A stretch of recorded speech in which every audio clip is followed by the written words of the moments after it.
Blue.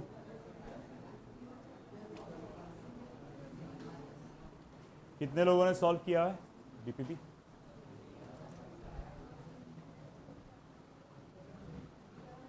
बाकी क्या कर रहे थे? हाँ क्या नस, तू करते करते छोड़ दिया तूने, है ना? आंसर गलत आया चलता मेरे को, वो मसला नहीं है। फिर हो गया ना रे बाबा, क्या को हाथ दुखा रहा? हो गया बाबा, यूं हाथ रखा।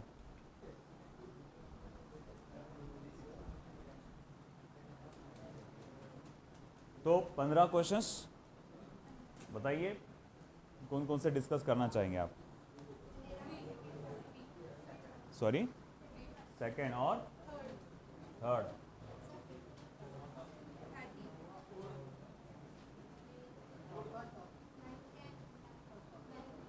टेंथ,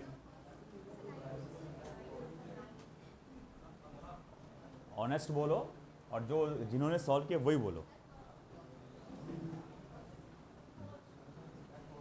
एक ही सारे काउंट कर डाले तुमको।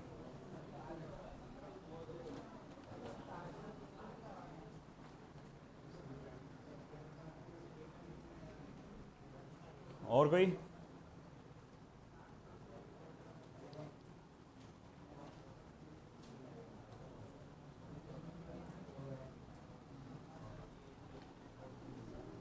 A player caught a cricket ball of mass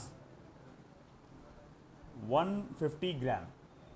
तो एक प्लेयर है जिसने एक क्रिकेट बॉल को पकड़ा जिसका मास 150 ग्राम्स था, moving at the rate of 20 metre per second, जो कि मूव हो रहा था at the rate of 20 metre per second. If the catching must be was completed in 0.1 second, इसकी फाइनल वेलोसिटी 0 हो चुकी होगी, और कैच करने के लिए पूरा कुल मिलाकर टाइम लगा 0.1 सेकेंड। तो प्लेयर के हाथ पे कितना फोर्स हुआ? Then the force of the blow exerted by the ball on the hands of the player. बहुत ही आसान यार, एकदम बेसिक लेवल का पूरा। फोर्स का फॉर्मूला आपको मालूम है, mass into acceleration, final velocity minus initial velocity upon time. Mass कितना था? 150 ग्राम, यानी कि 150 इंटू 10⁻³ किलोग्राम। फाइनल वेलोसिटी, जब भी आप बॉल को कैच करते हो तो उसका आखिर में क्या होता है? वो रुक जाती है आपके हाथ में, तो फाइनल वेलोसिटी क्या हो जाती है? 0। इनिशियल वेलोसिटी क्या थी आपकी? 20। टाइम कितना लग गया? 0.1। तो अब ये क्या हो गया बचा? फिर इसको आप लिख सकते हैं 0.15 मल्टीप्लाई बाय 20, अगर मैग्नीट्यूड में देखूँ मैं फोर्स को, तो अपॉन 0.1, या फिर मान लो ऐसा भी लिख सकता हूँ मैं इसको 1.5 इंटू 20, 0.15, ये डेसिमल को एक डिजिट दोनों जगह से आगे सरका, 1.5 इंटू 20, तो ये हो जाएगा 30 न्यूटन। सेकंड ऑप्शन आपका। A wagon weighing 1000 kilogram is moving with a velocity of 50 km per hour on a smooth horizontal race. A mass of 150 kilogram is dropped into it. The velocity with which it moves now is। ठीक है, देखो एक wagon है, wagon बोले तो क्या? एक गाड़ी जिसे बोलते हैं, गाड़ा जैसे हम लोग बोलते हैं ना, जो वो, तो वो रेल पे जा रही थी, ऐसा मूव हो रही थी पटरी पर, और वैगन का जो वज़न था वो था 1000 kilogram. Mass of wagon was 1000 kilogram, है ना? और वो ट्रैवल कर रहा था eight a speed of 50 kilometre per hour, 50 kilometre per hour की स्पीड से वो ट्रैवल कर रहा था। कुछ देर के बाद क्या हुआ? उसी वैगन पे आपने क्या किए? एक मास को ड्रॉप कर डाले आपने, उस वैगन पे एक मास ड्रॉप किया गया। अच्छा, ये जो मास आपने इस वैगन पर ड्रॉप किया वो कितना था? वो था 250 किलोग्राम्स, कैपिटल एम 1000 किलोग्राम्स। तो अब उसकी जो नया वाला वेलोसिटी होगा वो क्या होगा, पता लगाओ।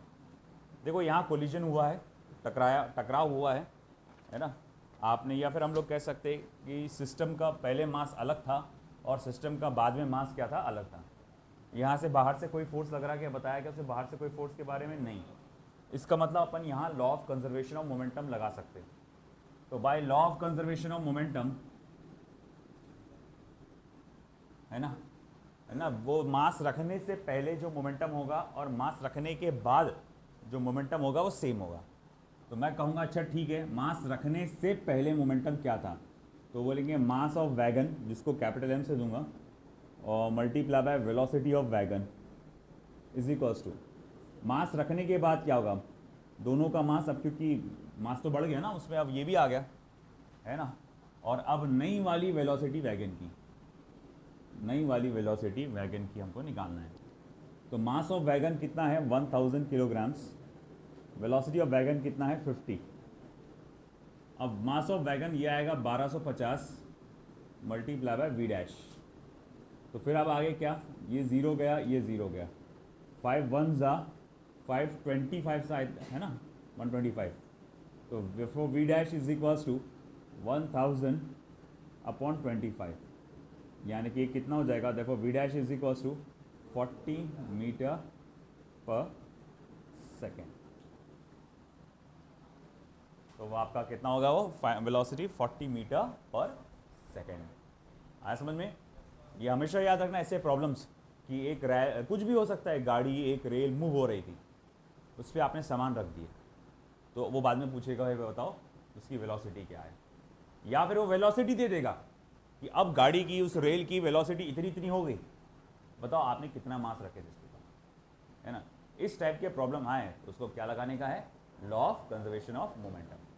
आई बात समझ में, है ना, लिख लो।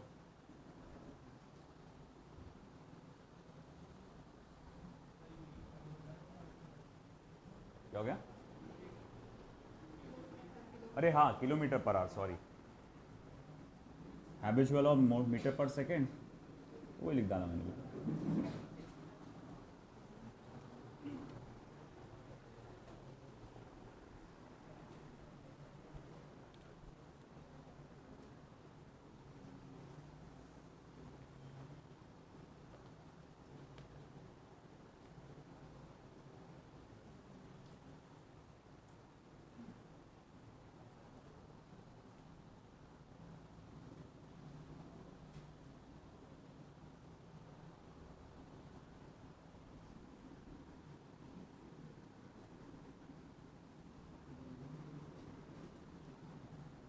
Next, problem number 3. A force of 250 Newton acts on a body. ठीक है, मेरे को ताज्जुब हो रहा, तो इतने 65 सवाल पूछ रहे। A force of 250 Newton acts on a body. The momentum acquired यानी चेंज इन मोमेंटम भी बोल सकता हूँ मैं।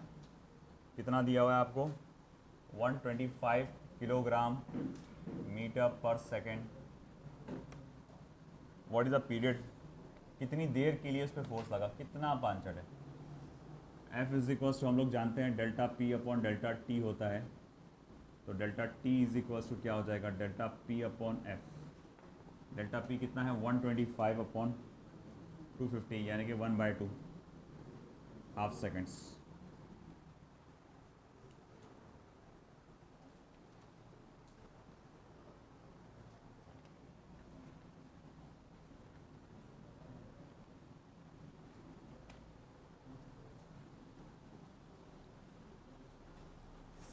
सेकंड वाला हो गया सभी का, इरेज कर दूं।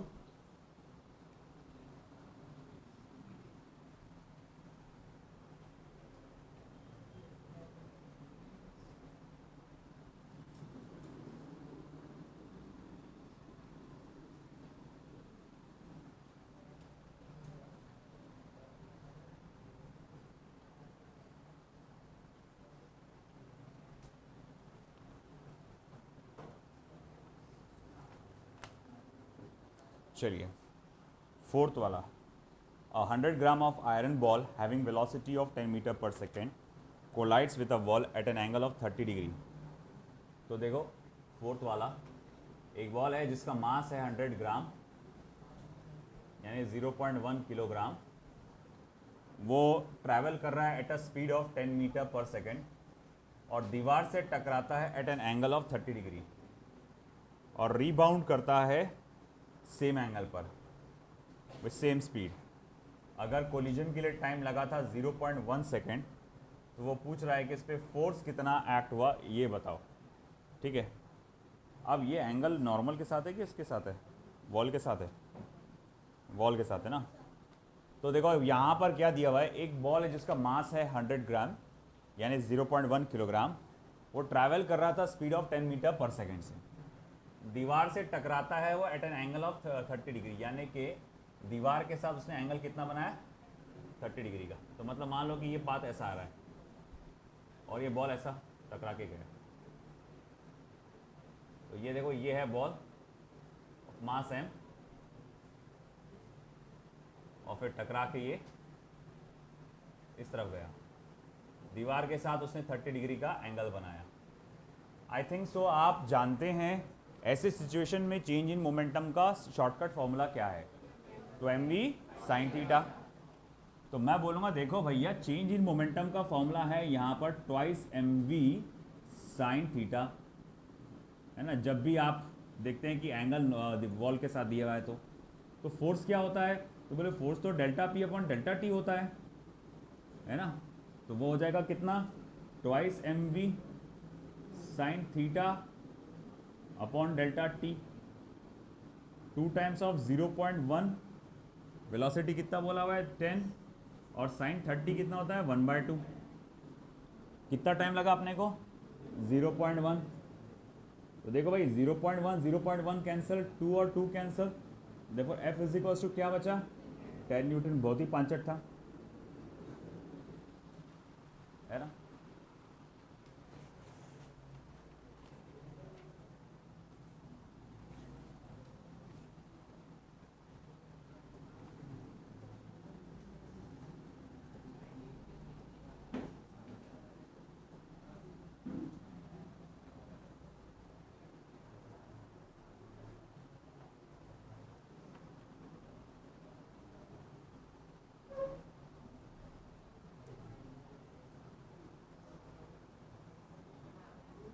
बेटा बातें नहीं। नेक्स्ट फिफ्थ वाला, अ बॉल ऑफ मास 150 ग्राम, एक बॉल जिसका मास है 150 ग्राम्स यानी 150 into 10 raised power -3 kilograms. You can also call it as 0.15 kilograms, is moving with an acceleration of 20 metre per second square. वो मूव कर रहा है with an acceleration of 20 metre per second square when hit by a force which acts for 0.1 second, और उस पर एक force act हो रहा है जो कि अराउंड 0.1 सेकेंड तक लगता रहा। dt डेल्टा टी जो बोलना है बोलो। The impulsive forces, impulsive force क्या होगा, देखो आप जानते हैं अच्छे से इम्पल्सिव फोर्स जिसको मैं आई से दूंगा वो चेंज इन मोमेंटम के बराबर होता है, हाँ या ना, चेंज इन मोमेंटम के बराबर होता है। फोर्स के फॉर्मूले में आता है आपका change in momentum with respect to change in time, आया ना, है ना। और फिर आप ऐसा लिख सकते हैं change in momentum is equals to force into change in time. तो ये इम्पल्स के फॉर्मूले को आप लिखेंगे force into change in time, हाँ या ना, है ना। अब ऐसा है कि देखो फोर्स क्या है, मास इनटू एक्सेलरेशन होता है। फोर्स कितना होता है, मास इनटू एक्सेलरेशन। तो इम्पल्स को आप लिखेंगे mass into acceleration into change in time, again by Newton second law. तो ठीक है भाई, मास इनटू एक्सेलरेशन कितना आएगा, तो मास कितना है 0.15, एक्सेलरेशन कितना है 20, टाइम कितना है 0.1। देखो 0.15 को 20 से मल्टीप्लाई करेंगे तो इट विल बी 3, कितना रहेगा 3, है ना। 10 देंगे तो 1.5 हो जाएगा, 1.5 को 2 से मल्टीप्लाई करेंगे 3, यानी कुल मिला के वो आएगा 0.3 किलोग्राम मीटर पर सेकेंड या न्यूटन सेकेंड, यानी कि सी ऑप्शन।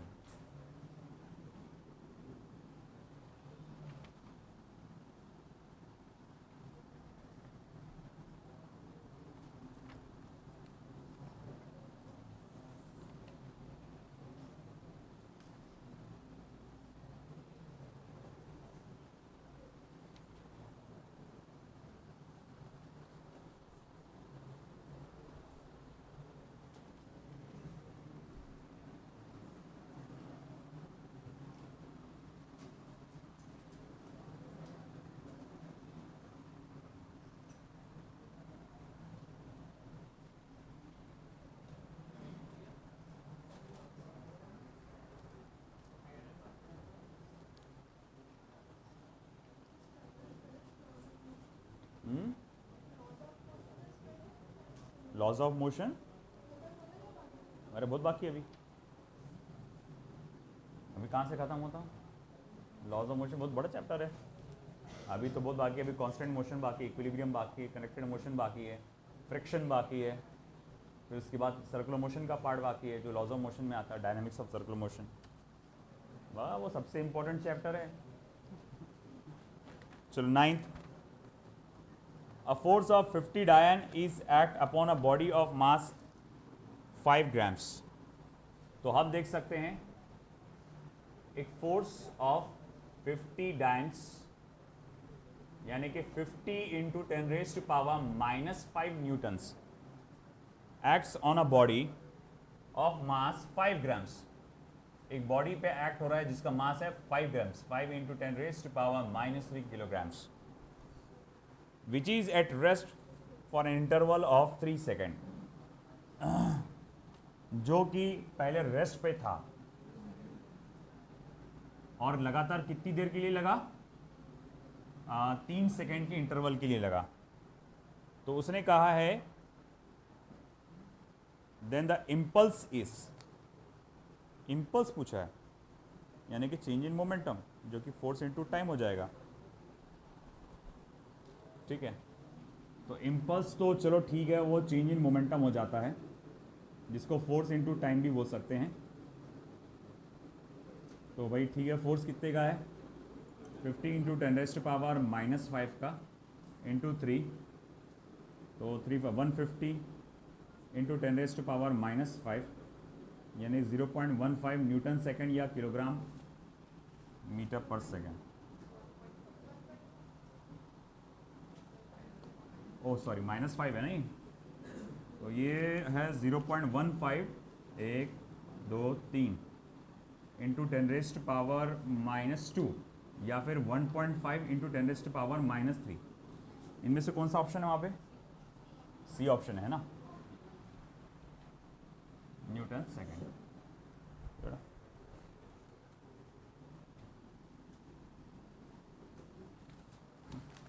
10th,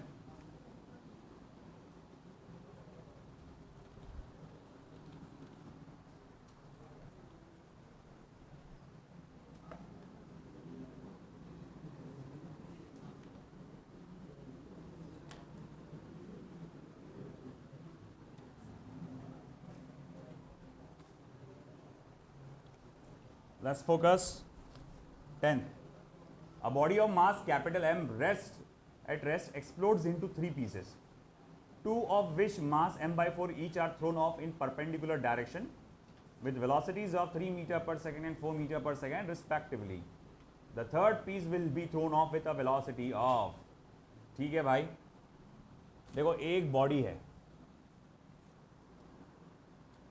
10th वाला, एक बॉडी जिसका मास कैपिटल एम था, तो वो 3 पीसेस में फटता है। एक यहाँ जाएगा, लॉजिकल हमारा ये कहता है कि इधर जाना चाहिए, जिसके बारे में अभी फिलहाल तो नॉलेज नहीं है, मगर अगर ये 2 ऐसे जा रहे हैं तो तीसरा इधर जाएगा बैलेंस करने के लिए। तो ये 2 टुकड़ों का मास जो है m/4 और m/4 है, और ये ट्रैवल कर रहे हैं at a speed of 3 metre per second और ये ट्रैवल कर रहा है at a speed of 4 metre per second. अच्छा एक बात बता, अगर ये m/4 है ये m/4 है तो तीसरे टुकड़े का मास कितना होगा, m/2 है ना। अरे ये 1/4 है ये 1/4 है, दोनों मिला के कितना हो गया, आधा, बचा कितना, आधा, तो ये m/2। अब इसकी वेलोसिटी कितनी होगी हमें पता लगाना है। कैसे पता लगाएंगे, बिल्कुल कल की तरह, है ना, by law of conservation of momentum. बोले देखो सिस्टम का इनिशियल मोमेंटम जो होगा वो सिस्टम के फाइनल मोमेंटम के बराबर होगा, है ना। सिस्टम का इनिशियल मोमेंटम तो क्या है, 0 है, और सिस्टम का फाइनल मोमेंटम बोले पहले पार्टिकल का मोमेंटम प्लस दूसरे पार्टिकल का मोमेंटम प्लस तीसरे वाले पार्टिकल का मोमेंटम, तीनों को आपको ऐड करना पड़ेगा, हाँ या ना। अब ऐसा है कि चलो ठीक है, जैसे मैंने ये माना, ये देखो ये डायरेक्शन मैंने अपने मन से लिया कि मान के चलो कि ये एक्स एक्सिस पे जा रहा, ये वाई एक्सिस पे जा रहा, वैसे भी हमको मैग्नीट्यूड पूछा हुआ है। तो देखो अब मैं बोलूँगा इसका मास कितना है, आप बोलेंगे सर वो m/4 है। इसकी वेलोसिटी कितनी है, बोले 3 है। डायरेक्शन क्या है, एक्स एक्सिस, है ना। अच्छा दूसरे वाले का मास कितना है, बोले सर वो भी m/4 है। ओके ठीक है, उसका वेलोसिटी कितनी है 4, डायरेक्शन क्या है जे कैप। अच्छा तीसरा वाला पार्टिकल उसका मास कितना है, बोले m/2, वेलोसिटी कितनी है वेक्टर v। ज़्यादा नॉलेज है नहीं इसके बारे में हमको। बोले अब क्या करेंगे,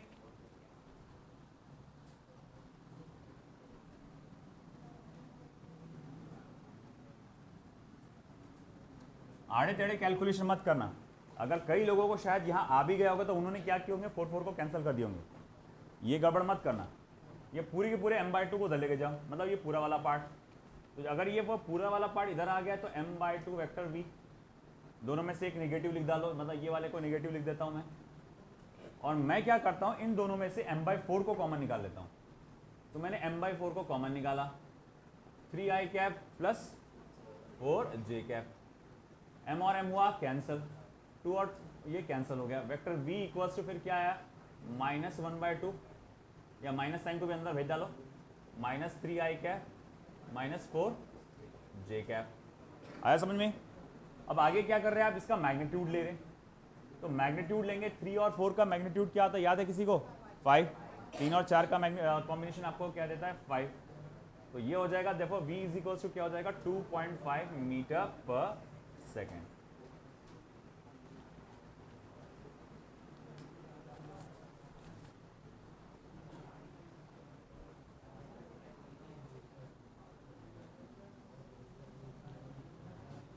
लिखो फटाफट, कितने लोगों का सही आया ये, गुड, वेरी गुड।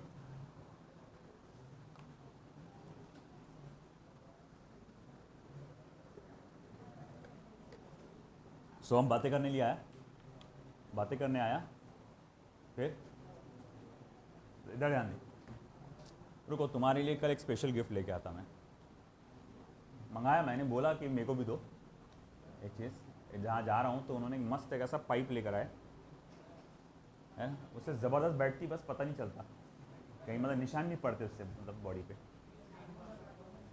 तो सट करे बैठती एकदम। कल ले गया था, आ गया हूँ आज, शायद मैंने बोला था लेके आना मेरे लिए भी। अब फिर उसके बाद तुम चूचा करो, फिर बताता तुमको। 13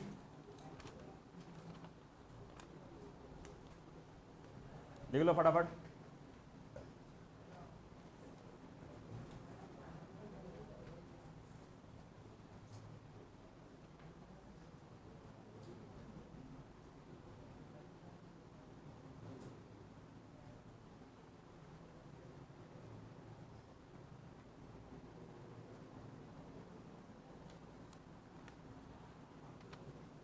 हो गया लिखना, अरे हो गया क्या सभी का, जल्दी करो।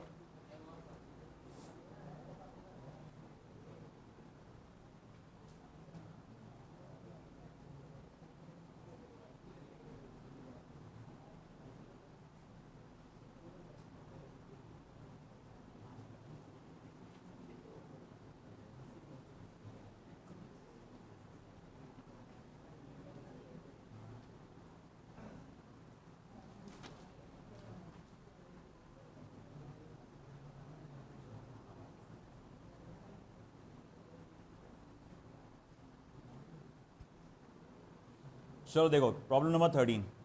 A bullet is fired from a gun, the force on the bullet is given by 600 minus 2 into 10 raised to power 5 into t, where f is in Newton and t is in seconds. The force on the bullet becomes 0 as soon as it leaves the barrel.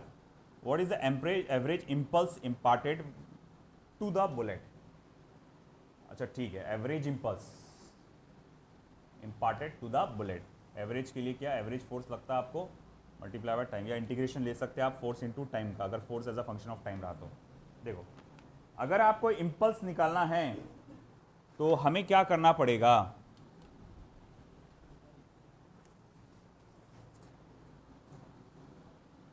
सबसे पहले मेरी नजर पड़ी काय पे, तो force की equation पे। तो फोर्स का मुझे जो इक्वेशन दिया गया है as a function of time दिया गया, उसमें टी आया ना फोर्स की इक्वेशन में। तो मैं कहूंगा कि जैसे ही मैंने देखा कि फोर्स की equation as a function of time है, मेरे दिमाग में घंटी बजी कि इम्पल्स निकालने के लिए आपको इंटीग्रेशन का इस्तेमाल करना पड़ेगा, है ना, 0 to t। फोर्स की इक्वेशन है, वो इंटीग्रेशन लेके काम हो जाएगा। बट प्रॉब्लम ये है कि मेरे को t की वैल्यू दी नहीं गई। दिया क्या, इतना सेकंड के लिए गया, उतना सेकंड के लिए गया, दिया क्या कहीं नहीं। अब उसने तुम्हारे दिमाग पे छोड़ा कि तुम टाइम पता लगा सकते क्या। बोले कैसे, तो देखो अब ये बैरल कंसिडर करो, गन का बैरल मतलब पाइप, है ना। होता क्या है कि जब यहां से पिन इसको हिट करता है तो यहां होता है ब्लास्ट, और वो गैस होती है जो कंप्रेस्ड गैस, उसको ढकेलती है बुलेट को आगे, है ना। और जब तक ये नली के बाहर नहीं निकल जाती, बैरल के बाहर नहीं निकल जाती, उसको फोर्स पीछे से लगता रहता है। एक बार वो बाहर निकल गई तो फोर्स क्या हो जाता है, 0। तो देखो उसकी टाइमिंग की शुरुआत कहाँ से होती है, पीछे से, यहाँ से उसका टाइम स्टार्ट होता है। Time start 0 1 2 3 4 5 6 and so on. और जब ये यहाँ से निकलेगा तो टाइम कितना हो गया, t, है ना। हमको करना है, पता लगाना है कि ये टाइम t पता लगाना है कि यहाँ से यहाँ तक जाने के लिए टाइम कितना लगा, क्योंकि उसको फोर्स यहीं से यहाँ तक लगा ना। इसके बाहर निकलते से फोर्स क्या हो गया था, 0। तो जैसे मैंने कहा, अच्छा इसके बाहर निकलते से क्या हो गया था, फिर से बोलो, इसके बाहर निकलते से क्या हो गया था, फोर्स 0। तो अगर मैंने फोर्स की वैल्यू 0 डाल दिया तो मुझे क्या मिल जाएगा, ये वाला टाइम मिल जाएगा, है कि नहीं। तो मैं बोलूंगा फोर्स की वैल्यू क्या थी अपने पास। तो since F is equals to 600 minus 2 into 10⁵ into t, है ना। तो द टाइम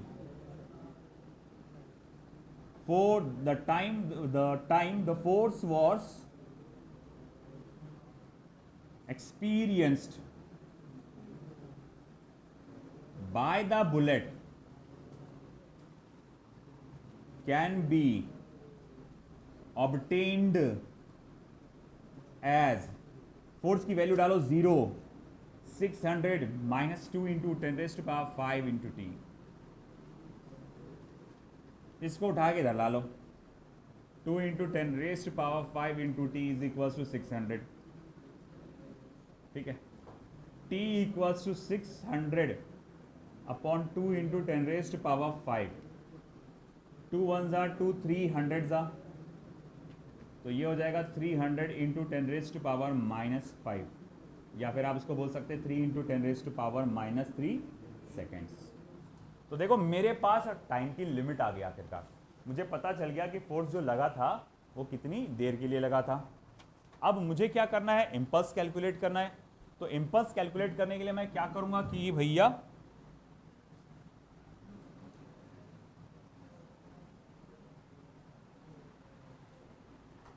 ये फॉर्मूला लूंगा।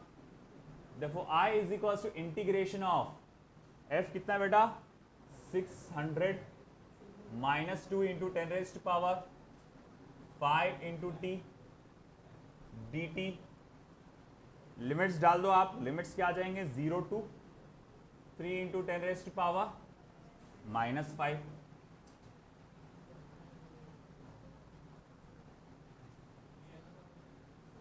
Sorry my mistake, 3 into 10⁻⁻3। ठीक है भाई, अब आगे क्या करो, सॉल्व। 600 dt का इंटीग्रेशन हो जाएगा t, लिमिट्स आ जाएंगे 0 तो 3 इंटू 10⁻⁻3 माइनस 2 इंटू 10⁵, t का इंटीग्रेशन हो जाएगा t² अपॉन 2, लिमिट्स आ जाएंगे 0, 3 इंटू 10⁻⁻3। ये 2 और ये 2 हो गया कैंसर। अब करना क्या है, 600 t की जगह डालो अपर लिमिट 3 इंटू 10⁻⁻3 और माइनस 0 माइनस 10⁵, 3 की t की जगह डालो अपर लिमिट 3 इंटू 10⁻⁻3 उसका होल स्क्वायर माइनस 0। तो फिर ये क्या हो जाएगा, therefore I equals to 3 6 18 1800 into 10⁻⁻3 minus 10⁵, 3 का स्क्वायर क्या होता है 9, माइनस 3 का स्क्वायर क्या होता है -6। ठीक है, फिर आगे आगे आगे आगे, अरे वो कुछ पावर में आंसर कि डायरेक्ट वो उसमें वैल्यूज में, ठीक है। तो I इक्वल्स टू डेसिमल को 3 डिजिट रखा अंदर, 1 2 3, ये हो जाएगा 1.8 माइनस ये क्या हो जाएगा -1 यानी कि 0.9। अब 1.8 में से गया 0.9, बताओ भैया कितने बचा? 0.9 किलोग्राम मीटर पर सेकंड या न्यूटन सेकंड। आंसर क्या आ रहा है? सी ऑप्शन है, ऑप्शन अपना वही है ना। समझ में आया क्या भैया? ठीक है, लिख डालो।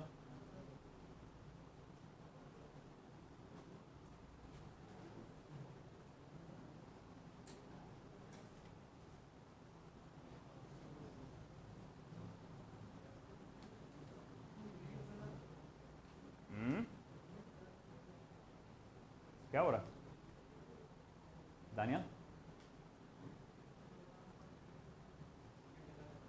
यूनिट गलत है? उस दिन था क्या तू इम्पल्स के टाइम पे? Very good, that's. और तूने ऑनलाइन भी कवर नहीं किया होगा उसको, ऑनलाइन भी कवर नहीं किया होगा। अभी करूँगा तो करेंगे आप तो सारे, है ना। 2 यूनिट्स आते हैं उसके, एक न्यूटन सेकंड और एक किलोग्राम मीटर पर सेकंड, दोनों में से कोई एक लिख सकते हैं आप। सही है फिर। अच्छा अच्छा, मेरे को सिखा रहा।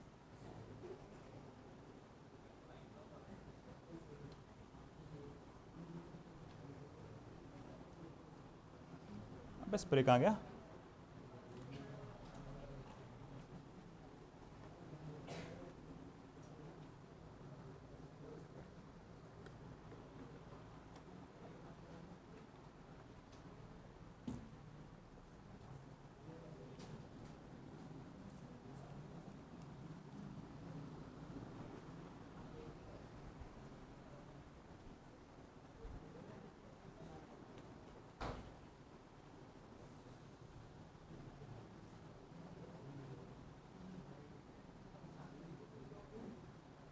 तमीज में रहो रे।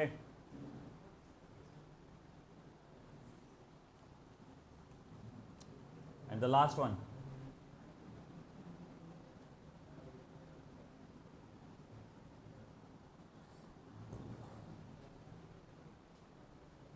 कितने लोगों ने लेकर आए मॉड्यूल? प्रिंट कराए? कितने लोगों ने प्रिंट करा ली? अब सब पर बैठेगी पेनल्टी। अब पेनल्टी सीजन चालू है ना अभी, अब बैठेगी तुम पे सब पे पेनल्टी। तो बैठेगा ना, हम बोल रहे ना।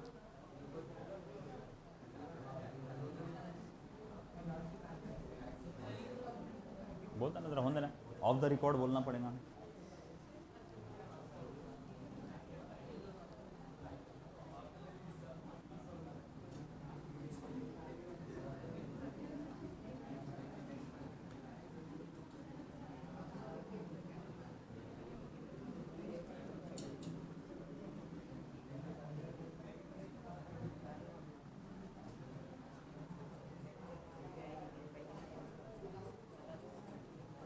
A bullet of mass 10 gram is fired from a gun of mass 1 kilogram. ये पांचट। एक बुलेट जिसका मास है 10 ग्राम, भाई मान लिया 10 ग्राम है, 10 इंटू 10⁻³ किलोग्राम, यानी कि 10⁻² किलोग्राम। इसको फायर किया गया एक गन से जिसका मास 1 किलो है। हाँ जी गए आगे। क्या? Recoil velocity is 5 metre per second. आपको गन की रिकॉइल वेलोसिटी दी गई है 5 मीटर पर सेकेंड, और आपसे मजल वेलोसिटी ऑफ द बुलेट यानी कि बुलेट की स्पीड पूछी गई। अरे पांचट रे एकदम, इतना चिल्लर। तो देख, momentum of bullet is equal to momentum of gun. इन मैग्नीट्यूड में ये कह सकता हूं कि बुलेट और गन का मोमेंटम एग्जैक्ट कैसा होता है? सेम, यानी mass into velocity of bullet is equal to mass into velocity of gun. Velocity of bullet is equal to mass into velocity of gun upon mass of bullet. अच्छा, mass कितना है gun का? 1 kilogram. Velocity कितनी है भैया उसकी? Recoil 5। Small M कितना है? 10⁻²। चिल्लर एकदम 500 मीटर पर सेकेंड। -2 जाएगा ना ऊपर, +2, 500 metre per second. Last option.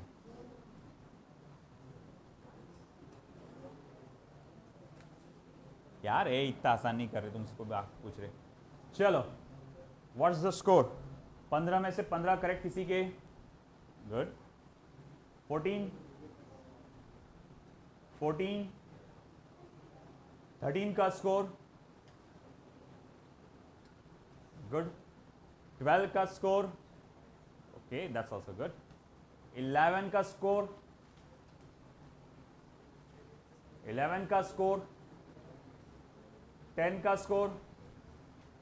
Okay, that's final. 10 के नीचे चिंताजनक बात है, आप लोग ठीक से पढ़ाई नहीं कर रहे।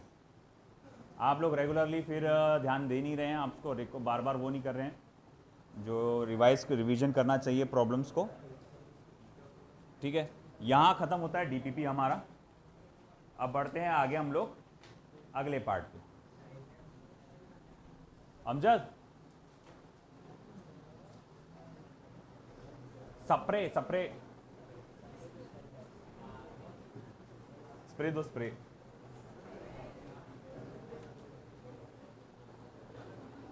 हाँ, नहीं नहीं लगता ना, वो पेन बदलो जरा तुम। सर को बोलो खर्चा करो पैसे।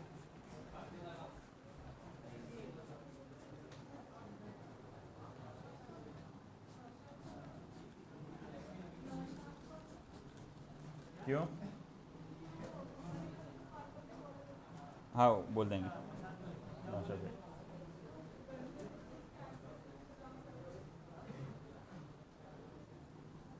अरे बिल्कुल बोलो, मैं तो बोलो बिल्कुल बोलो, पहले बोलो, सब लोग बोलो।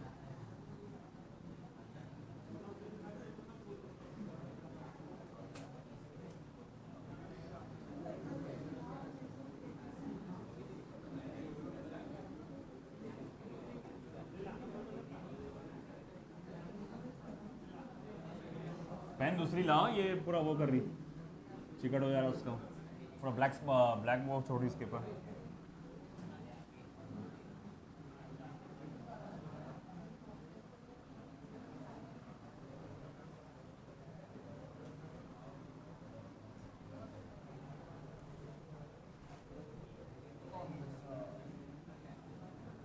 चलिए भाई,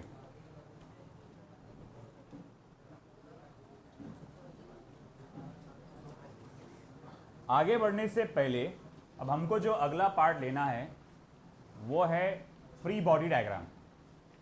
फ्री बॉडी डायग्राम, मगर फ्री बॉडी डायग्राम वहां बढ़ने से पहले हमें देखना है the concept of normal reaction and tension.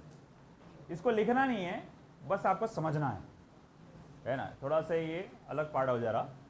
तो नॉर्मल रिएक्शन और टेंशन क्या है, क्या क्या बात उसमें हमको ध्यान रखना है, वो सब चीज़ों को हम लोग को फोकस करना है।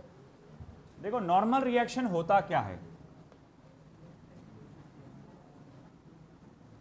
Normal reaction and tension in the string, but focus करेंगे हम लोग पहले नॉर्मल रिएक्शन पे। ये टेबल है, जरूरी नहीं टेबल, कोई भी ऑब्जेक्ट ले सकते हैं आप, कोई भी सरफेस ले सकते हैं। उस पर एक ऑब्जेक्ट यहां रखा गया है। सब लोग गौर से देखो भैया, ये एक ऑब्जेक्ट है, कोई डब्बा है, कोई किताब है, कुछ भी हो सकती है, जिसका मास होगा स्मॉल m से। क्या होगा? Mass small m।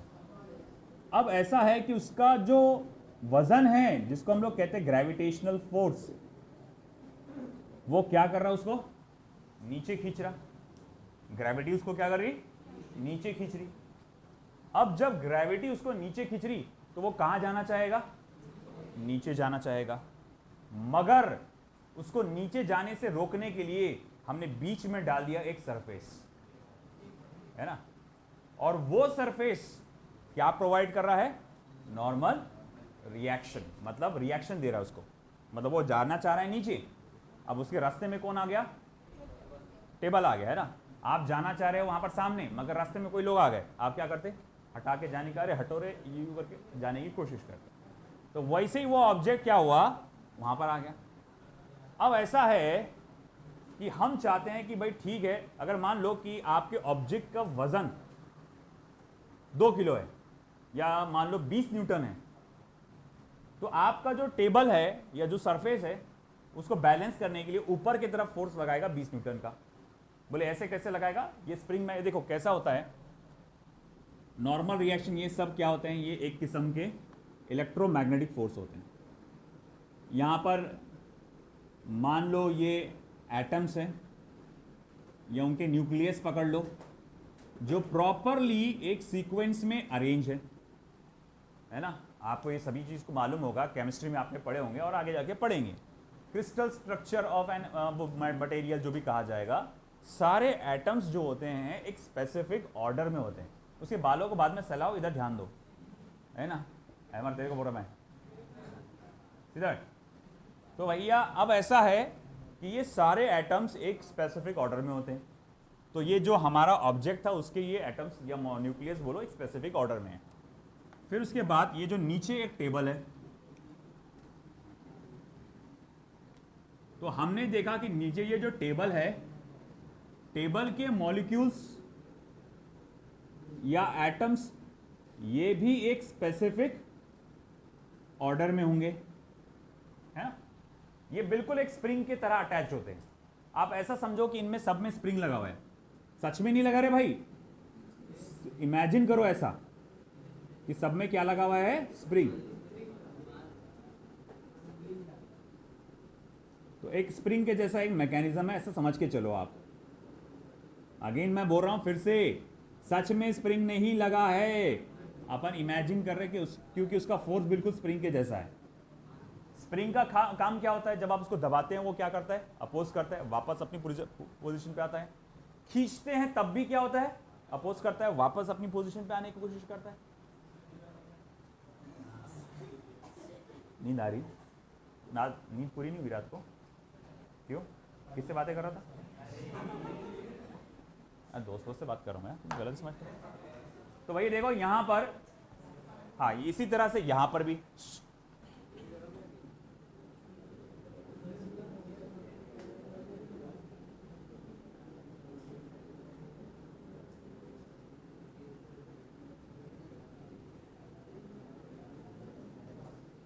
भाई इधर ध्यान दे। तो इस तरह का सिस्टम यहां पर भी कुछ नजर आ रहा है, स्प्रिंग जैसा एक मैकेनिज्म जैसा नजर आ रहा है मुझको, है ना। अब हो रहा क्या है यहां पर बेटा कि जब ये उसके ऊपर रखा जाता है, ग्रेविटी क्या कर रही है, नीचे खींच रही है। ये नीचे जाना चाहता है, मगर रास्ते में कौन आ गया, टेबल के एटम्स या उसके मॉलिक्यूल्स आ गए, है ना। वो क्या करेगा, उनको जाने के लिए, उनको हटाने के लिए क्या करेगा, उसको फोर्स लगाएगा, हटो रे वहां से। जिसके कारण क्या होगा, इनके बीच का जो स्प्रिंग है वो दबेगा। स्प्रिंग नहीं है मतलब उनके बीच में जो भी डिस्टेंस कम होगा, मगर उनका जो मॉलिक्यूलर फोर्स है एक स्प्रिंग की तरह है ना। जब आप दबाने की कोशिश करते हैं तो वो क्या करेगा, अपोजिट डायरेक्शन में फोर्स लगाएगा। आप स्प्रिंग को ऐसा फोर्स लगाओ, स्प्रिंग क्या करेगा, अपोजिट डायरेक्शन में फोर्स लगाएगा, है कि नहीं। तो वही बात हो रही है कि ये जो ऑब्जेक्ट है इसे पुश कर रहा है ना, ग्रेविटी उसको नीचे खींच रही है, जाने के लिए वो उसको दबा रहा है। तो फिर हमारा ऑब्जेक्ट ये जो टेबल है उसको क्या करता है, वो ऑपोजिट फोर्स लगाता है उसको, है ना। कि भैया तूने मेरे को यहां पर इतने फोर्स से दबाया, मैं भी देखो दबाता हूं, रुक बेटा। तो भैया ऐसा है कि अगर इसने आगे बढ़ने के लिए उसको फोर्स लगाया, इसने आगे बढ़ने के लिए उसको फोर्स लगाया, कितने का फोर्स लगाया, 10 न्यूटन का फोर्स। कितने का लगाया, 10 न्यूटन का फोर्स लगाया उसने आगे बढ़ने के लिए इस ऑब्जेक्ट ने। तो वो ये वाला टेबल भी क्या करेगा, उसको उतना ही फोर्स लगाएगा, है ना। मैंने यहां जो दोनों फोर्सेस दिखा है ये असल में नॉर्मल रिएक्शंस है ना, नॉर्मल रिएक्शंस है कि भैया एक ऑब्जेक्ट दूसरे ऑब्जेक्ट पर कितना फोर्स लगा रहा है। ये वेट ग्रेविटेशनल फोर्स, हाँ वो एक अलग बात है कि उसकी इक्विवेलेंट है वो, मगर मैंने ये वेट नहीं लिखा, ये मैंने क्या लिखा, नॉर्मल रिएक्शंस लिखा, जो कि इक्विवेलेंट किसके होते हैं, वेट के ही होते हैं, है ना। वेट क्या है असल में, ग्रेविटेशनल फोर्स है। वेट क्या है, ग्रेविटेशनल फोर्स है। आया ना, कि ग्रेविटी कितनी फोर्स से खींच रही, ठीक है। अब ग्रेविटी 10 न्यूटन के फोर्स से खींच रही होंगी, तो वो 10 न्यूटन के फोर्स से नीचे जाने की कोशिश कर रहा, मगर रास्ते में कौन आ गया, टेबल। तो इसके मॉलिक्यूल्स पे क्या करेंगे, फोर्स डालेंगे। अरे हट रहे वहां से, बोले तू बीच में आ गया, है कि नहीं। अब इसके मॉलिक्यूल्स पे फोर्स लगा रहे हैं, ये कौन सा फोर्स हो गया फिर? Electromagnetic force. ये ग्रेविटेशनल फोर्स हुआ क्या? नहीं, ग्रेविटी तो अलग है। जितने फोर्स से ग्रेविटी उसको नीचे खींच रही, वो भी उतनी फोर्स से जाने की कोशिश करेगा नीचे। रास्ते में कौन आ गए? टेबल के मॉलिक्यूल्स आ गए, वो उसको दबाएंगे, फोर्स लगाएंगे। टेबल को भी गुस्सा आया, बोले तुम मेरे को ढकेल रहा, ले तेरे को भी ढकेलता मैं, है कि नहीं? अब यहां पर आता है to every reaction there is equal and opposite reaction, कि इसका रिएक्शन इस पर इज इक्वल टू टेबल का रिएक्शन वो ऑब्जेक्ट पर, है ना। और अगेन मैंने कहा था न्यूटन्स थर्ड लॉ में भी कि आपका वेट और normal reaction, they are not action reaction pair. Weight and normal reaction, ये एक्शन रिएक्शन पेयर नहीं है। हम लोग बोलते हैं to every action there is equal and opposite reaction. तो उसको समझाने के लिए कोई ऐसा बोलेगा कि देखो भाई ये टेबल है, हाँ जी है, उस पर ऑब्जेक्ट रखा गया है, हाँ जी रखा हुआ है, ऑब्जेक्ट का जो वजन है उसको नीचे खींच रहा, हाँ जी खींच रहा, तो ग्रेविटेशनल फोर्स है, हाँ। तो उसके रिएक्शन में टेबल क्या करता है? ऊपर फोर्स लगाता है। ये ग्रेविटेशनल फोर्स के रिएक्शन में नहीं लगाता। देखो जैसे एग्जांपल देता हूं मैं आपको कि अगर सपोज करो मेरे हाथ में एक बुक है, मुझे इसका वेट फील हो रहा है ना। मान लो कि भैया इसका जो वेट है वो 10 न्यूटन का है, अगेन मान के चलो 10 न्यूटन का है। मैं जैसे जैसे अपने हाथ को टेढ़ा करूंगा ऐसा, तो मुझे हाथ पे उसका जो फोर्स है वो कम फील होगा। देखो ट्राई करके सब लोग, चलो मोटा रजिस्टर लो, जो भी तुम्हारे पास हो, हल्का मत ले, जरा मेहनत कर, मोटा रजिस्टर ले, स्लो ले। अब क्या करो, उसको आप धीरे धीरे पलटाओ, आपको फील होगा कि आपके हाथ पर जो फोर्स है वो कम पड़ रहा है। अगर आप यहां पर उसको सीधा कर देंगे तो फोर्स तो बिल्कुल जीरो ही हो जाएगा, हाथ से गिर जाएगा वो। हल्का आप ऐसा करेंगे तो आपके हाथ पे हल्का लगेगा थोड़ा सा। तो फैक्ट क्या है, मैं बोलूंगा देखो, अगर ये एक्शन रिएक्शन पेयर होता, अरे भाई हो गया नीचे रख, अगर ये एक्शन रिएक्शन पेयर होता है ना, एक्शन रिएक्शन पेयर, कि जितना वजन है हमेशा उसको उसका उतना रिएक्शन मिलता है, तो मुझे एक बात बताओ, इधर ध्यान दो रे, मुझे एक बात बताओ कि अगर इस बुक का वेट 10 न्यूटन है, अगर इस बुक का वेट 10 न्यूटन है, तो मेरा रिएक्शन हमेशा कितना होना चाहिए था? 10 न्यूटन, है ना। रिएक्शन हमेशा कितना होना चाहिए थी? 10 न्यूटन। मगर जब मैं ऐसा टेढ़ा कर रहा हूं तब तो कम होता चला जा रहा है। तो वेट कम हो गया क्या इसका? नहीं, वेट तो अभी भी उसका उतना ही है। वेट कम हुआ क्या? नहीं, वेट अभी भी उसका उतना ही है। और नॉर्मल रिएक्शन कम हो गया। अब जाहिर बात है कि नॉर्मल रिएक्शन फिर वेट को बैलेंस कर रहा क्या? अगर वेट को बैलेंस कर रहा होता तो जितना वेट है उतना ही नॉर्मल रिएक्शन अभी भी जनरेट हो रहा होता, है ना। मगर ऐसा नहीं है। तो फिर बोले किसको बैलेंस कर रहा हूं, किसको फेस कर रहा? असल में वो इस बात को फेस कर रहा है कि इसके मॉलिक्यूल्स मेरे हाथ के मॉलिक्यूल्स को कितने फोर्स से ढकेल रहे हैं, कि हटो सामने से हमको जाना है आगे, कितने फोर्स से ढकेल रहे हैं। तो वो क्या हुआ, बुक का इलेक्ट्रोमैग्नेटिक फोर्स हो गया मेरे हाथ पे, बुक का इलेक्ट्रोमैग्नेटिक फोर्स हो गया मेरे हाथ पे, है ना। अब उसको संभालने के लिए मेरा हाथ भी क्या करता है, इलेक्ट्रोमैग्नेटिक फोर्स लगाता है ऑपोजिट डायरेक्शन में। बुक ने लगाया उसको इधर, तो मेरे हाथ ने लगाया उसको ऐसा, इलेक्ट्रोमैग्नेटिक फोर्स। और उस इलेक्ट्रोमैग्नेटिक फोर्स को मैंने क्या कहा, नॉर्मल रिएक्शन। अब ऐसा जरूरी नहीं है कि जहां पर ये वजन वाला मामला आता है वहीं नॉर्मल रिएक्शन लगता है, ऐसा जरूरी नहीं है। जैसे फॉर एग्जाम्पल एक दीवार कंसिडर करके चलो, और यहां पर एक ऑब्जेक्ट है, और मैं क्या कर रहा हूं, इस ऑब्जेक्ट को पुश कर रहा हूं इधर, है ना, इस ऑब्जेक्ट को उधर दीवार पे ऐसा दबा रहा हूं फोर्स F लगाकर। तो अब हो क्या रहा है, मान लो कि ये ऑब्जेक्ट, चलो ब्लू कलर में बना देता हूं ऑब्जेक्ट को मैं। अगेन ये ऑब्जेक्ट के एटम्स या मॉलिक्यूल्स एक स्पेसिफिक ऑर्डर में अरेंज्ड है। इसी तरह से ये दीवार के भी कुछ मॉलिक्यूल्स या एटम्स, ये भी एक स्पेसिफिक ऑर्डर में मौजूद है ना। अब होगा क्या बेटा, देखो अगेन मैंने कहा कि इनके बीच का डिस्टेंस हमेशा कैसा होता है, फिक्स, और वो एक स्प्रिंग की तरह काम करता है। आप खींचने की कोशिश करोगे तो वो वापस आने की कोशिश करेगा, आप दबाने की कोशिश करोगे तो वो भी वापस आने की कोशिश करेगा। अब आप फोर्स लगा रहे हैं, तो आप इमेजिन करो ये बॉक्स क्या करेगा, दीवार पे फोर्स लगाएगा। ये बॉक्स क्या करेगा, दीवार पे फोर्स लगाएगा। इसके मॉलिक्यूल्स क्या करेंगे, इसके मॉलिक्यूल्स पे फोर्स लगाएंगे, या इसका न्यूक्लियस में मौजूद प्रोटॉन्स, इसके प्रोटॉन्स पे क्या करेंगे, फोर्स लगाएंगे। ये उसको क्या करेगा, रिपेल, और ये भी क्या करेगा, उसको रिपेल करेगा। तो आप इसको ऐसा ढकेल रहे हैं, तो दीवार क्या करेगा, फिर उसको रिएक्शन देगा उसका। तो हम देखेंगे कि अगर मान लो कि इसने इसको अगर इधर फोर्स लगाया तो दीवार भी क्या करेगी, उसको ऑपोजिट डायरेक्शन में फोर्स लगाएगी। ये दोनों फोर्सेस क्या है बेटा, नॉर्मल रिएक्शन ही है ना। बस ये है कि ये नॉर्मल रिएक्शन ऑब्जेक्ट का वॉल पे है, नॉर्मल रिएक्शन किसका है, ऑब्जेक्ट का वॉल पे है, और ये क्या है बेटा, वॉल का ऑब्जेक्ट पे है। समझ में आया क्या? ये नॉर्मल रिएक्शन ऑब्जेक्ट का वॉल पे है, वॉल का ऑब्जेक्ट पे, और वैल्यू कैसी होती है दोनों की, सेम। सिर्फ क्या होता है फर्क, डायरेक्शन को लेकर, है ना। अगेन मान लो कि एक के बाद एक ऑब्जेक्ट्स रखे हुए हैं, मान लो एक थोड़ा सा भारी हल्का जो भी रखना है रखो, ऐसे दो ऑब्जेक्ट्स रखे हैं। मान लो मास m1 है, ये मास m2 है।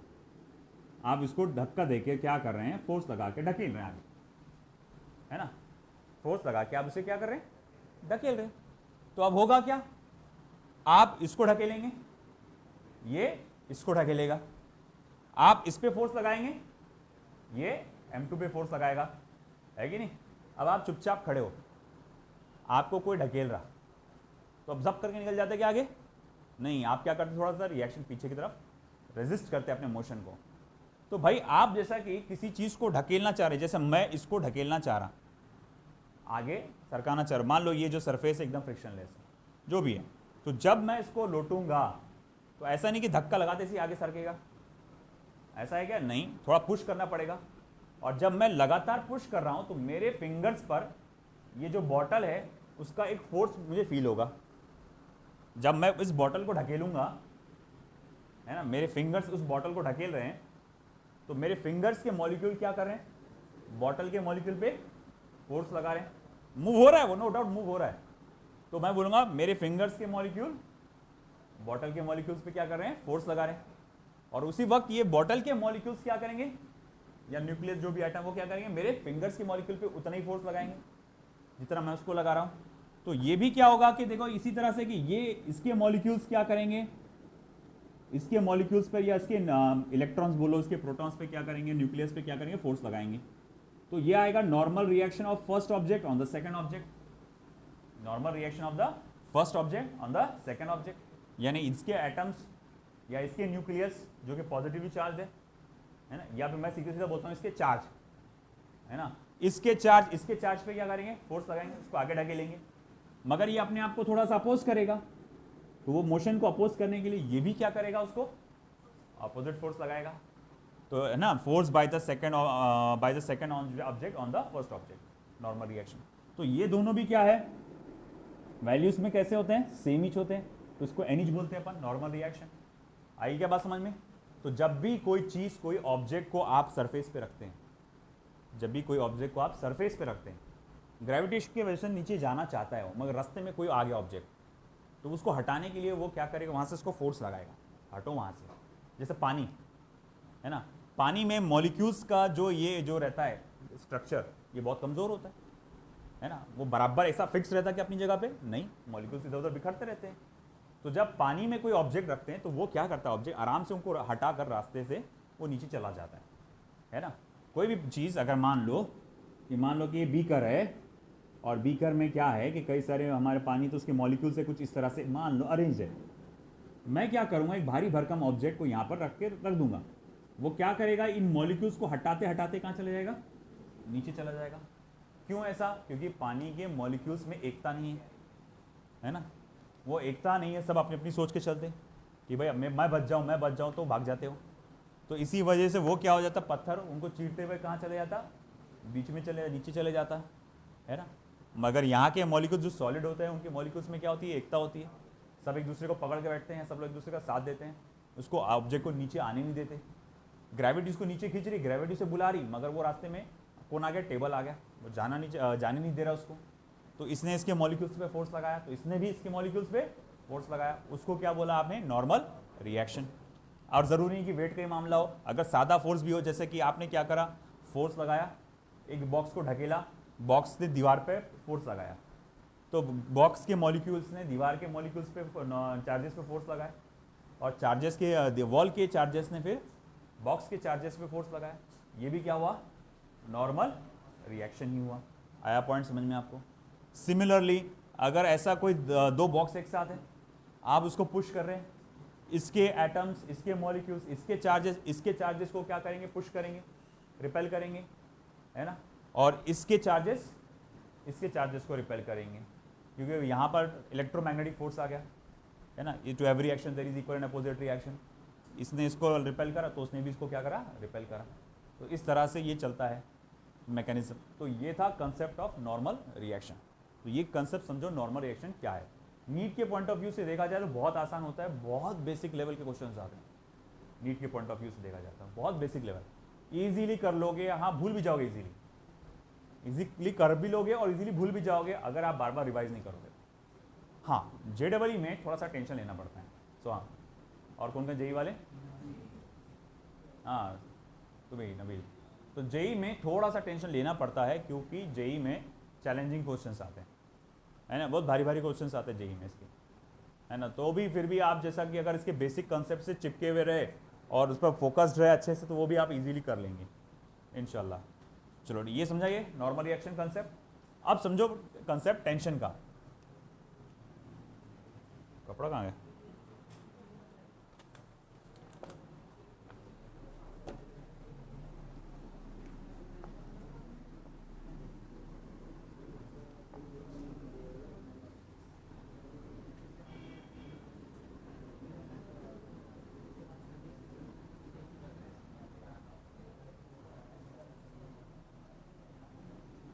देखो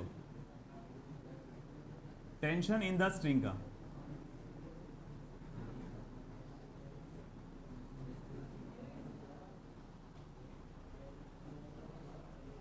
टग ऑफ वॉर खेला है कभी आपने? टग ऑफ वॉर रस्सी, है ना, रस्सी पकड़ के एक दूसरे को खींचते, आप एक एंड पे एक ग्रुप है, दूसरे एंड पे एक ग्रुप है, दोनों एक दूसरे को खींच रहे, क्या हो रहा है, रस्सी तन जाती एकदम। वही खेल यहाँ पर, ध्यान दो इधर, एक रिजिड सपोर्ट है,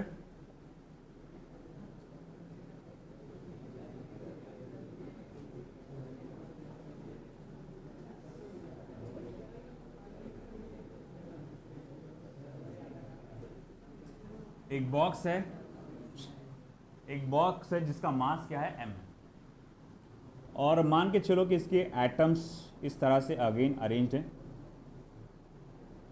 जैसे कि मैंने हमेशा कहा कि ये मैकेनिज्म कैसा है, स्प्रिंग के जैसा, है ना, आप इसको दबाओगे तो ये आपको अपोज करेगा, आप इसे खींचोगे तो भी ये आपको क्या करेगा, अपोज करेगा। जब आप रस्सी को खींचते हैं तो हल्का सा उसकी रस्सी की लंबाई में एक्सटेंशन होता है, बिल्कुल स्प्रिंग की तरह या एक रबर की तरह, मगर वो ज़्यादा रिजिड होने की वजह से आपको पता नहीं चल पाता कि उसके अंदर भैया एक इस तरह का एक्सटेंशन हुआ है करके। तो वैसे ही भाई देखो क्या हो रहा है, हमारे जो बॉडी का जो ये जो बॉक्स है उसका ग्रेविटेशनल फोर्स क्या कर रहा है, उसे नीचे खींच रहा है। इसका ग्रेविटेशनल फोर्स क्या कर रहा है, उसको नीचे खींच रहा है। मान लो इसको पूरा यहाँ से अटैच कर डालता हूँ मैं, तो इसका ग्रेविटेशनल फोर्स उसको नीचे खींच रहा है। अब ऐसा है, मान के चलो ये जो बॉक्स है इसके मॉलिक्यूल्स या एटम्स और रस्सी और रस्सी के मॉलिक्यूल्स या एटम्स के बीच में फोर्स ऑफ अट्रैक्शन डेवलप हो चुका है। और ये मॉलिक्यूलर फोर्स ऑफ अट्रैक्शन अगर आप आगे इसको ले जाएंगे तो उसको मतलब जैसे अपन क्या करते हैं, अगर डिस्टेंस को कम करने की कोशिश करते तो वो भी नहीं होने देता। जैसे यहाँ नॉर्मल रिएक्शन में देखे थे हमने कि अगर मैं टेबल के ऊपर कोई वजन बॉक्स को दबा रहा हूँ, जैसे मैं खुद इस प्लेटफॉर्म पे जब खड़ा हूँ तो मेरा जो है बॉडी का जो भी है कहा जाएगा वेट, है ना, वो मेरे को नीचे खींच रहा, जिसकी वजह से मैं इस प्लेटफॉर्म के टेबल्स के जो भी मॉलिक्यूल्स है उसको दबा रहा हूँ, और ये उसी के रिएक्शन में मुझे भी दबा रहे हैं, यहाँ पे ऊपर की तरफ ढकेल रहा है, ऐसा नॉर्मल रिएक्शन। तो वैसे ही क्या हो रहा है कि हम क्या देख रहे हैं कि ग्रेविटी की वजह से ये बॉक्स नीचे जाना चाहता है, ग्रेविटी की वजह से ये बॉक्स नीचे जाना चाहता है। अब वो नीचे जाना चाहता है और वो बोलता है अपने पड़ोस के मॉलिक्यूल को, चल तू भी चल मेरे साथ। इसको बोलता है चल तू भी चल मेरे साथ, यानी रस्सी के मॉलिक्यूल को बोलता है तू भी चल, वो मेरे को बुला रहा है नीचे, मुझे जाना पड़ेगा, तो तू भी चल साथ में मेरे। तो ये क्या करेगा, ये डब्बे का मॉलिक्यूल इस रस्सी के मॉलिक्यूल को अपने से खींचेगा, है ना। अब रस्सी के मॉलिक्यूल को मालूम है कि अगर वो नीचे गया तो वो गिरा हुआ हो जाएगा, है ना। तो वो बोलता कि नहीं भाई तूने जाना नहीं, यहीं रुक। तो अब रस्सी का मॉलिक्यूल क्या कर रहा है, उसको अट्रैक्ट कर रहा और बोल रहा तू मत जा, है कि नहीं। इसी तरह से इसको मालूम है, बाकी को मालूम है कि भैया ये अकेला मॉलिक्यूल इस बॉक्स को संभाल नहीं सकता, ये बॉक्स का जो ग्रेविटी बहुत तेजी से खींच रही। तो इस बाकी के जो बाजू के मॉलिक्यूल क्या करेंगे, उसको भी खींचेंगे अपनी तरफ से। अरे पकड़ो रे इसको, ये नीचे से लेके चले जाएंगे करके, फिर ये इसको इधर ये खींचेगा, इसको ये इधर खींचेगा, इसको ये इधर खींचेगा, इसको ये इधर खींचेगा, इसको ये इसको ये, ऐसा सब पकड़ के एक दूसरे को खींचेंगे, है कि नहीं। तो ये अब यहाँ पर फोर्स डेवलप हो गया इनके बीच में, है ना।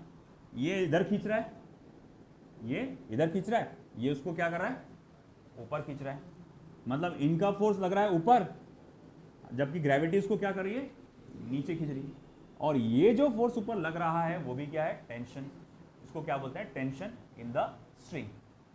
आप अगर इलेक्ट्रोमैग्नेटिक फोर्स के फॉर्म में ना पढ़े, एक लॉजिकल सीधी सीधी बात अगर पढ़े, तो आप सिंपल बोलेंगे कि देखो भाई ये तुम्हारी रस्सी है, उसके नीचे लटका हुआ वजन है, और मान लो ये रस्सी जो है वेटलेस है, मतलब उसका वजन नहीं के बराबर है। वजन क्या है, नहीं के बराबर है। तो भैया ऐसा है कि हम कहेंगे कि आपका डब्बा जो है वजन से नीचे खींच रहा रस्सी को, तो रस्सी में क्या डेवलप हो गया, तनाव, टेंशन। तो उस रस्सी में जो तनाव या फोर्स डेवलप हो जाता है उसे क्या कहते हैं, टेंशन। और उसकी वैल्यू है ना यहाँ पर वेट के बराबर है, mg के बराबर है यहाँ पर। ओके, अब चलो ठीक है, ये टेंशन आ गया। मासलेस या वेटलेस स्ट्रिंग में, मासलेस या वेटलेस स्ट्रिंग में टेंशन ऊपर से लेकर नीचे तक सेम होता है, ऊपर से लेकर नीचे तक सेम होता है। बात को समझो, मासलेस या फिर वेटलेस, कौन सा बोल रहा हूं मैडम, है मासलेस या फिर वेटलेस, जिसको हम लोग कहते हैं स्ट्रिंग में टेंशन नीचे से लेकर ऊपर तक सेम होगा, क्योंकि रस्सी का खुद का तो कोई वजन है ही नहीं, उसको सिर्फ एक ही वजन संभालना है, वो किसका, डब्बे का वजन संभालना है, बॉक्स का। मगर मान लो अगर इस रस्सी का कुछ वजन है, इस रस्सी का क्या है बेटा, कुछ वजन है। मान लो इस रस्सी का वजन है कैपिटल M,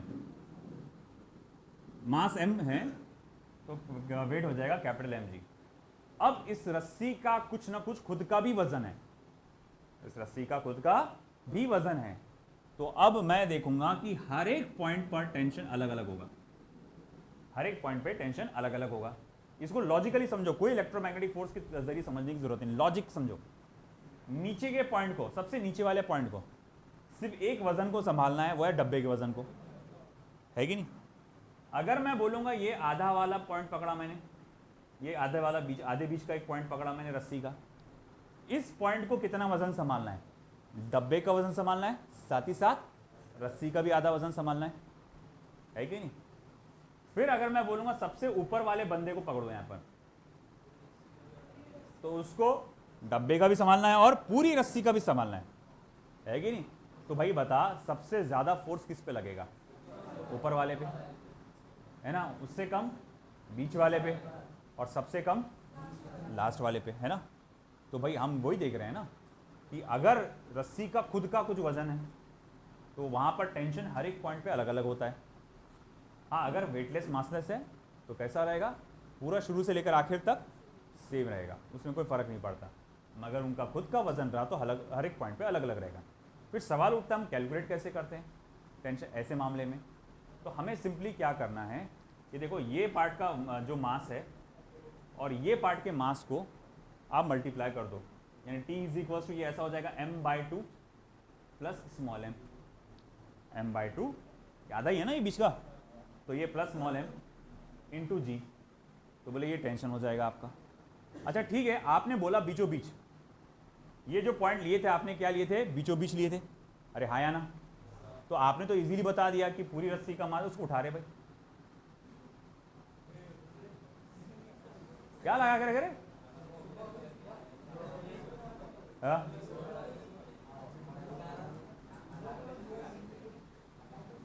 तो पूरी देखो, अब मैं क्या बोल रहा हूं, बात को सुनो, इधर ध्यान दो, लिंक तोड़ देते यार तुम लोग। तो देखो, आपको मैंने दिया था बीचों बीच, मैंने बोला था पूरी रस्सी का मास कैपिटल M है, मैंने ये आधे टुकड़े का आपको बोला था कि भाई बताओ कि ये पॉइंट पे क्या रहेगा टेंशन, मगर मैं रैंडमली अगर कोई पॉइंट ले लेता हूं, रैंडमली एक पॉइंट ले लिया मैंने, जो मैंने बोला देख भाई यहां से यहां तक की लंबाई स्मॉल एल है, यहां से यहां तक की लंबाई स्मॉल एल है और पूरी रस्सी की लंबाई कैपिटल एल है। अब बता कि ये पॉइंट पी पर टेंशन क्या होगा। अब बता कि पॉइंट पी पर टेंशन क्या होगा। अब इसको कैसे सॉल्व करेंगे, तो मुझे सबसे पहले चाहिए कि यहां का मास कितना होगा इतने पार्ट का।